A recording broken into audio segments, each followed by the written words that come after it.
All right, here's isometric sketch number 2. So we're starting this rather rectangular solid. You can see it in the front view, what it looks like. It's got a little notch that sits up higher on the left side. Looking down at it from the top view, you can see that continuous plane with, again, that upper notch.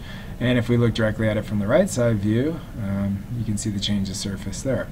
So to create this, we're going to start with a line, and we'll go ahead and pick a starting point right here.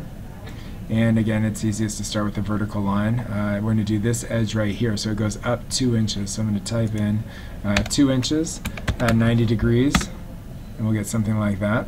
And then we want it to come down this direction for 1 inch at a negative 30.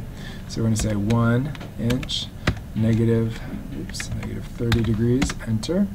And we want it to drop straight down, so we're going to say 0.5 at a negative 90 degree. And then we wanted to do 2 more inches at that negative 30 degree slant, like that.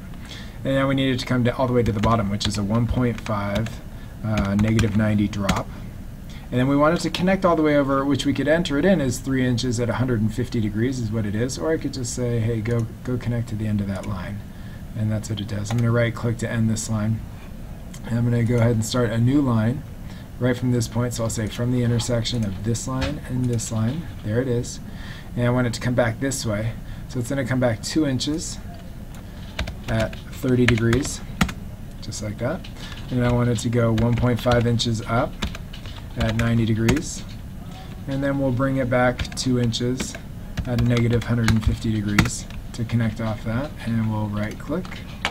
And let's start the next line. We'll go ahead and put it right here. So connect the intersection from there to there.